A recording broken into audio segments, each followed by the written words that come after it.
Giampiero Gasperini, difficile commentare a fine partita la delusione per essere usciti da questa Champions.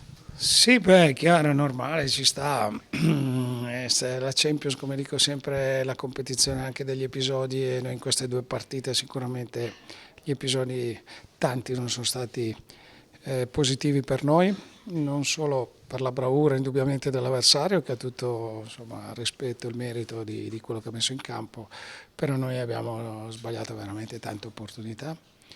E, alla fine sono state due partite dove sicuramente abbiamo creato tantissimo e raccolto poco. Usciamo dalla Champions che rimane sempre una competizione molto bella, forse anche proprio per questo. Qual è il sentimento che rimane dentro alla fine di questa doppia sfida? Perché poi alla fine gli episodi hanno condizionato un po' sia l'andata che il ritorno. Che bisogna guardare sempre avanti.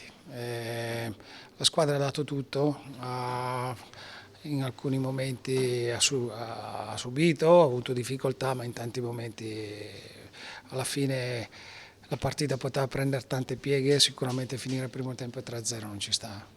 Da andare almeno 2-1 sembrava fatto, però indipendentemente da queste cose la squadra non è mai mancata sotto il profilo della prestazione, della volontà, della voglia di fare.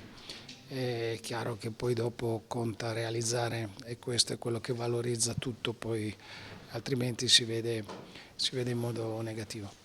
Adesso come si fa a ricaricare? Bisogna perché è il vostro lavoro, però insomma non è facile, anche per voi il morale non è al massimo.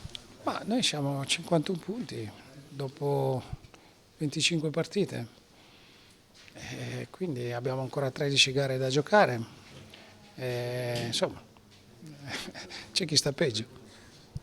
L'Atalanta è uscita comunque tra gli applausi del suo pubblico. Sì, di questo lo ringraziamo veramente, ma anche perché il pubblico ha capito comunque l'impegno, ha capito che il calcio è anche questo, che ci sono anche questi periodi, queste sensazioni che da 3 metri colpisci il palo, poi dopo c'è il rigore e lo sbagli, da 2 metri ti tira giù sul portiere, un altro palo.